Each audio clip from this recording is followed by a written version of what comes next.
অভিষেক ব্যানার্জি যেটা বলেছে, অভিষেক বন্দ্যোপাধ্যায় যেটা বলেছেন, তিনি গায়ে মানে না আপনি মোড়ল সেইটা চেষ্টা করছেন।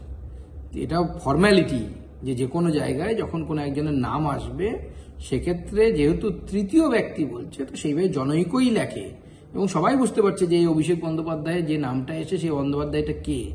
এরপর আর কি প্রমাণ করা আছে? যেখানে কালীঘাটের কাকু প্রকাশ্যে টিভিতে বলেছেন যে আমার বস হচ্ছে অভিষেক বন্দ্যোপাধ্যায়, যাকে ধরা যায় না তাকে ছোঁয়া যায় না।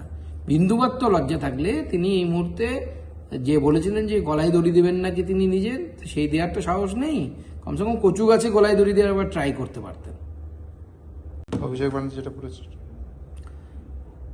অভিষেক বন্দ্যোপাধ্যায় যেটা বলেছেন, তিনি গায়ে মানে না আপনি মোড়ল সেইটা চেষ্টা করছেন। এটা ফর্ম্যালিটি যে কোনো জায়গায় যখন কোনো একজনের নাম আসবে সেক্ষেত্রে যেহেতু তৃতীয় ব্যক্তি বলছে তো সেইভাবে জনৈকই লেখে এবং সবাই বুঝতে পারছে যে এই অভিষেক বন্দ্যোপাধ্যায়ের যে নামটা এসে সেই বন্দ্যোপাধ্যায়টা কে। এরপর আর কি প্রমাণ করা আছে? যেখানে কালীঘাটের কাকু প্রকাশ্যে টিভিতে বলেছেন যে আমার বস হচ্ছে অভিষেক বন্দ্যোপাধ্যায়,